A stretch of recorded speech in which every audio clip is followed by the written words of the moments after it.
Introducing out of the red corner. He weighed in at 129.8 pounds. Wearing blue trunks with white and red trim. His record, perfect. 11 fights, 11 victories. 6 of those victories coming by way of knockout. From the Bronx, New York, Ofacio Sniper Falcon!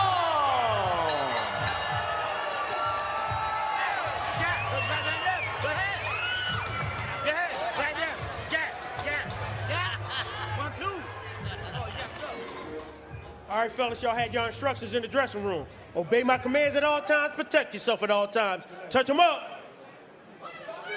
You heard the ovation that Sniper Ofacio Falcon got when he arrived into the ring, and he says, look, last time, February 16th when I was here, that was also a big ovation because I sell a lot of tickets. The fans come out and see me too. Look, I mean, I've never seen it this full, this early in the hour. Seriously, it is full, almost completely full.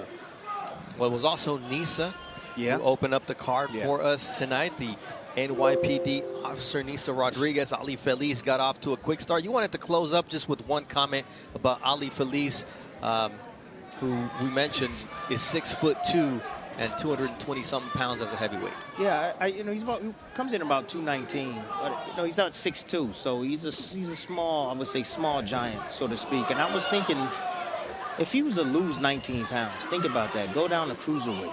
How effective he'd be because of his athleticism. You know, when you're in that range between 6'2", 6 foot, 6'3" the most, like a Jared Anderson, he's about 6'4"-ish. Athleticism.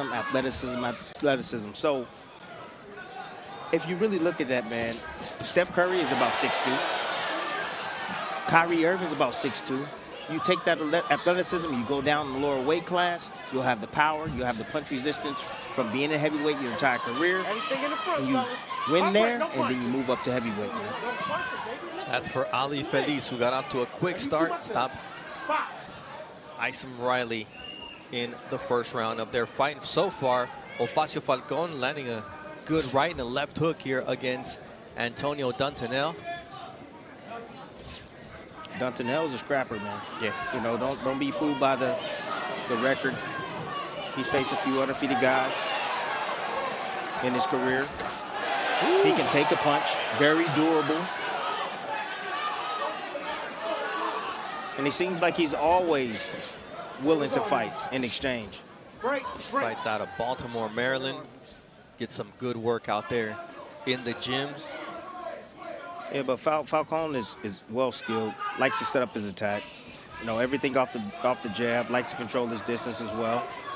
But he likes to fight every fight on his terms. As you see there, nice dropping level, stepped in, bodied up, got out of that corner right there. Yeah, the difference here is that Dunton only had 13 amateur bouts. He did win the DC Golden Gloves, and he got a late start at age 18.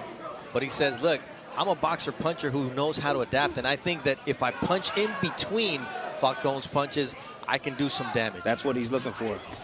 And again, reckless, you got to be careful. A lot of times, young fighters, what they do, they make a mistake, they pull straight out. Falcon got caught with a small little hook right there, got his attention on the inside. Again, Falcon likes to keep his distance, like to fight at a comfortable pace.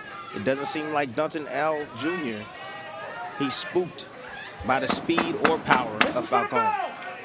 This will be the first time that Ofacio Falcon returns to the corner as he gets clipped there and listens to a voice other than his father's. It'll be Kay Karoma and Mac Turan.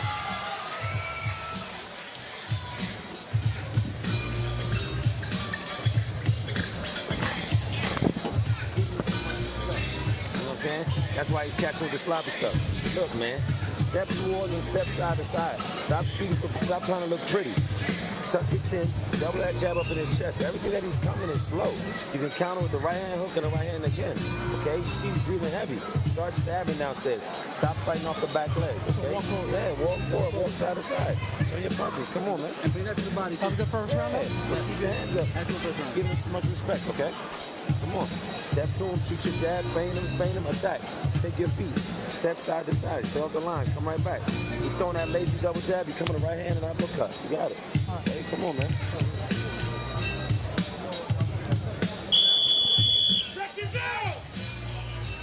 Keiko Yeah, I mean, excellent instructions by Keiko Roma. You know, you're seeing the same thing I'm saying. I mean, what are you rushing out for? And a lot of times what happens is, especially with the young fighters, and even the veterans as well, you pull out from too close. Yep. When you pull out from too close at mid-range and you drop your hands, you're exposing yourself to be hit with counters. Yeah, Dunton now with a lead right to the body of Ofacio Falcon, and those were the instructions for Keiko Roma, but for Ofacio to throw, not to get caught with. It sounds a little bit like Kay. I mean, he wants Falcon to get a little bit out of his comfort zone. He wants him to walk forward. Falcon's usually a type of fighter that likes to fight off his back foot. He's not the type of fighter that likes to initiate offense all the time. It's going to be interesting to see what happens. Oh. Both guys swinging wildly and they missing. That takes a lot out of you when you miss a big shot like that. Both guys now stepping back. Oh, mouthpiece came out as you was throwing the right hand. Didn't bite down on it. Stop, time. Referee goes and picks it up. Let's check it out how it happens, Tim. Oh, he's just lunging in with a shot. Dunton's been doing that. Dunton now been doing that. I mean, he's been doing that all night. Come lunging in like that, leaving himself wide open. You can time that rush. You can time it off a feint. You want to feint him first. You want to get him to commit. And once he commits, you can load up, get your head off the line with your right hand. You can meet his chin with your right hand.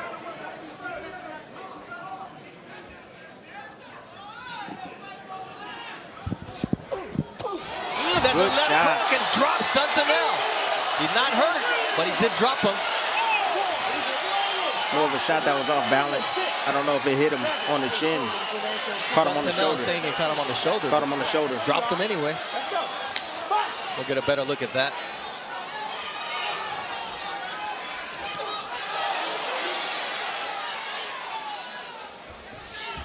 Now Dunton with a little bit of adrenaline, wants to get it back immediately. Falcon was complaining about Dunton throwing those elbows, and Tim, we've seen that a lot of late, like guys following through and connecting with those elbows. Right here, keep it clean, fellas. Yeah, we've seen the elbows a lot. We've seen a lot of PED usage as well in the sport, which is ridiculous. Absolutely. Here in New York. Look, this is supposed to be the hardest sport in the world, right? The toughest sport in the world. The toughest athletes mentally. They're using PEDs. Explain that one. I'd like to explain how that left hook of Falcon is being so effective here. Just feinting on him. The feint. That's what the feint does. Watch your head. Watch your head. He's getting Dunton now Jr. to bite, and then he's clipping him with that left hook. Exactly right. Those feints tell the secret of your opponent. What his intentions are. Now we're going to get a chance to actually look at that knockdown by Ofacio Falcon, and let's see where it connected. Dunton Jr. was complaining it hit him in the shoulder. See Dunton right here, just getting out on the angle, hits him in the shoulder, but you got to think about it. Feet wasn't underneath him. He was trying to get out of the way, trying to avoid the shot, but it hit him on the shoulder. And that's not a shot. I mean, that's not a shot on the chin or a punch that hurt him whatsoever. So it could have been called a slip. However, it's a 50-50 for the referee. He's seeing it in real time. He said it was the punch. The knockdown was caused by a punch. But at the end of the day, it's not like he tripped him. So it's a punch that lands somewhere on the body. In the scoring area. Punch. Yes. You gotta get these rounds. All right? You gotta get these rounds. Juan Torres has been training Dunton since his entire career as a pro. He's going to have to dig deep here after the first 2 rounds. That knockdown counted there in the second round. Wasn't hurt at all. It was a shot to the shoulder.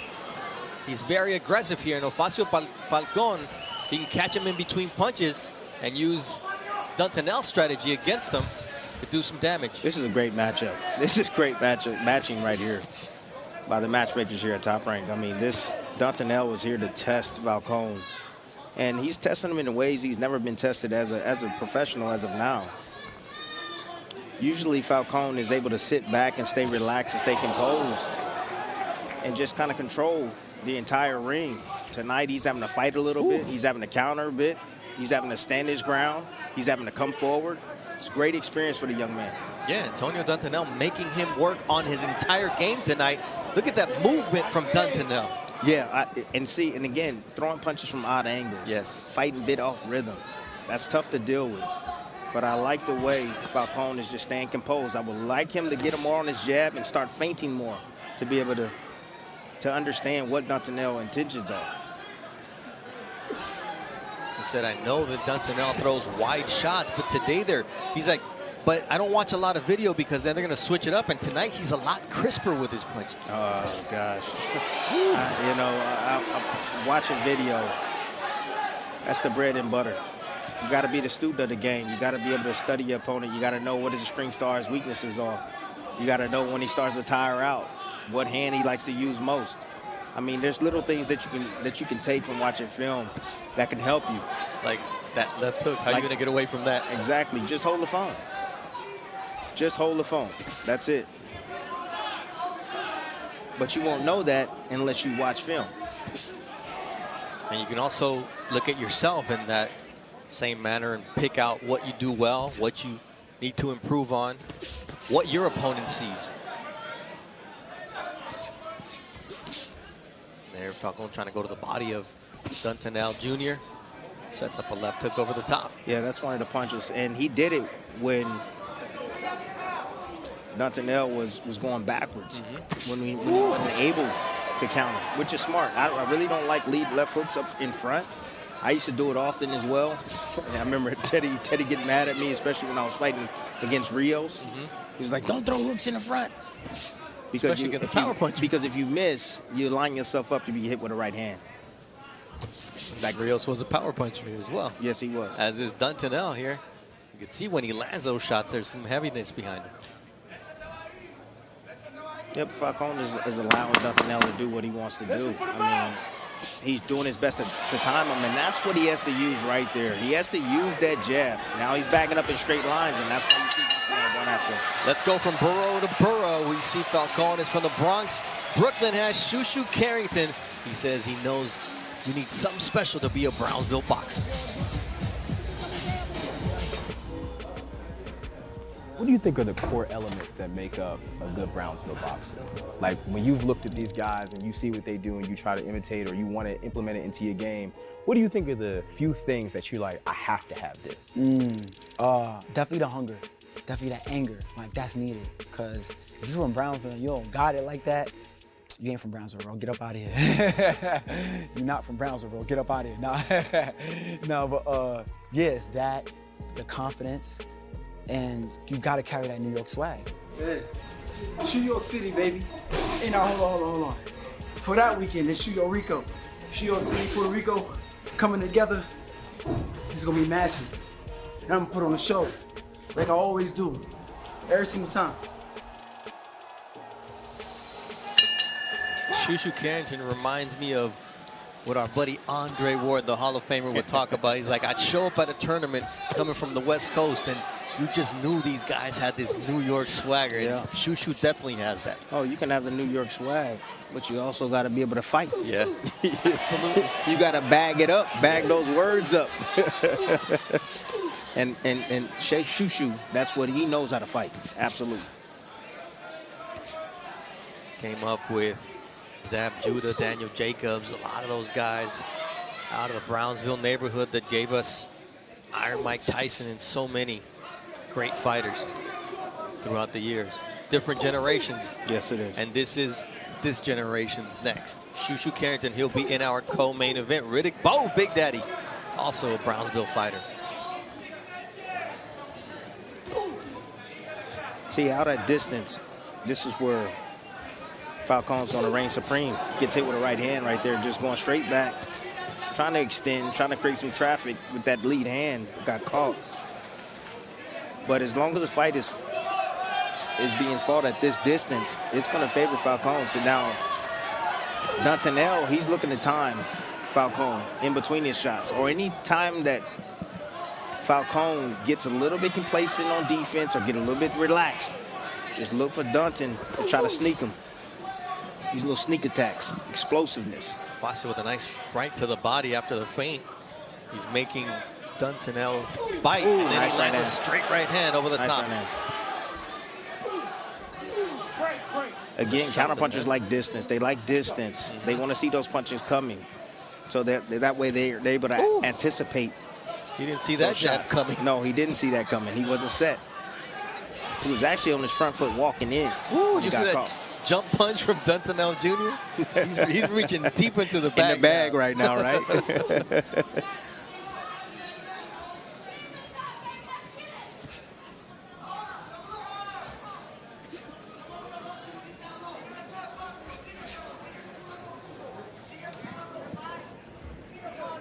Six of 7 scheduled 6-rounders for Falcon went the distance, and nice.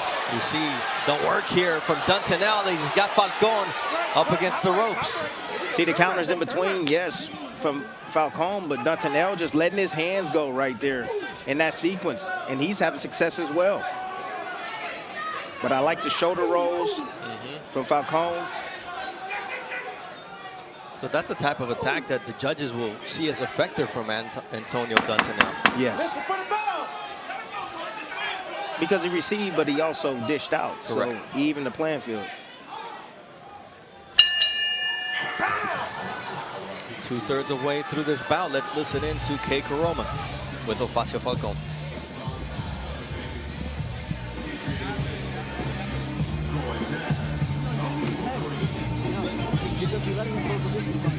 Don't let him get close. He wants to hug you. He wants to make it dirty. He's hitting me with his head. He makes You gotta shoot. Hey, stop worrying about Tell them both corners, watch your heads in there when y'all come in. That's because you're allowing him to do it because you're not giving him nothing. You gotta touch his body. You gotta touch him when he's coming in. You just holding up and then you waiting to hold and hit. No. It's right there. You slip, you touch his body. Touch him on uppercut, you touch him straight right. These are the shots that Falcon's getting hit with, Tim. Let's take a look. Yeah, sometimes you can fall asleep right there. You see right there, Dunton, nice little jab. Jab with the jab, we call that.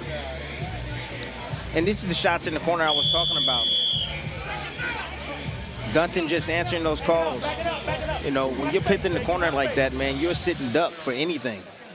You can't block everything. I mean, you know, Falcon was trying to do a good job in keeping his hands high and tucked in, but he still got caught with shots.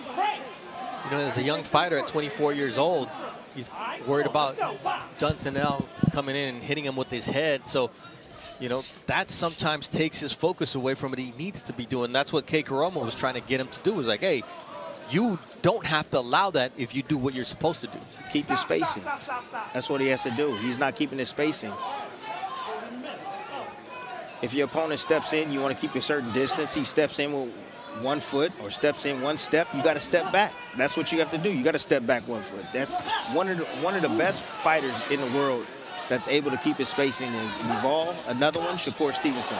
They know how to keep their spacing, know how to put that line in the sand and say, hey, you cross this line, you're going to get hit. And you see our overhead shot. Yeah. How Falcon here is able to use spacing to his advantage. And you mentioned Shakur Stevenson. We'll see him July 6th out in Newark, New Jersey, with his title on the line against Artem Harutyunyan. See, that's good spacing right there. Just outside, see? Just outside mid-range. You have Dunton he steps in the mid-range. He looks to fire, you step outside, you make him fall in or allow him to fall in, and then you counter him.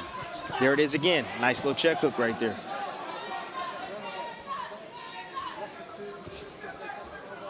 Very important to understand how to keep your distance, especially when you have an opponent like Dunton that don't always get the script. Doesn't always, he's a little stubborn. He's stubborn. Never been stopped in his 2 losses against Francis Scarborough and Maryland in October 2022, and then Johnny Spell, also a unanimous decision loss in March of 2023. This is his second fight of 2024, the fighter out of Baltimore, Maryland. Both fighters trying to exchange body shots.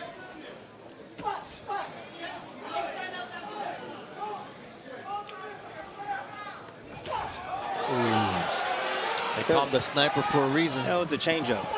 So he got him used to the jab. He's flicking the jab out there, got him used to it. Then the changeup was with the hook, curveball. But that's what you want out of a young fighter. Now he sets up a straight overhand right. With the same punch, the jab. Got him looking at the jab. He made him, because fighters, we copycat. So we get hit with a jab, we like, oh, yeah, that jab does work. And then we use the jab. He set him up, set the trap.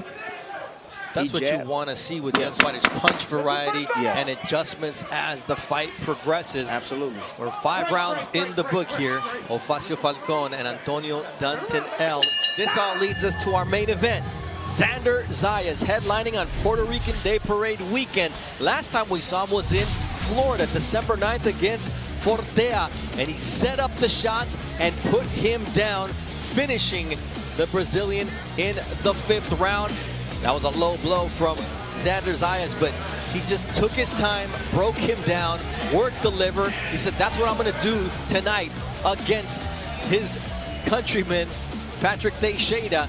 Gets his 12th knockout win in 18 professional victories. Now he's in New York City, and these are his last 5 opponents. Roberto Valenzuela stopped him in 5 rounds. Ronald Cruz took him the distance, as did Alexis Salazar Flores and Elias Espadas. It just seems that the 5th round is a favorite round for knockouts. He called the 6th round knockout for tonight, Tim. You know, you can call it whatever you want to call it. However, you still got to go in there and you got to do it. I mean, he's in there with a former world champion. I remember, I think 4 or 5 years ago when he fought against Carlos Adames and he upset him. Yeah. And I think that was in San Diego. Was that in San Diego he fought him? I think so. Might have been. That was the last time he made 154 pounds? Yes. Well, no, he made it for his next fight, actually, which was against Brian Castaño. That was the last time, February 2021, he made 154 pounds. Since then, Tim, 164.5 last time out, 159.5, 167.5, 155 3/4, and 155 1/4. So not good.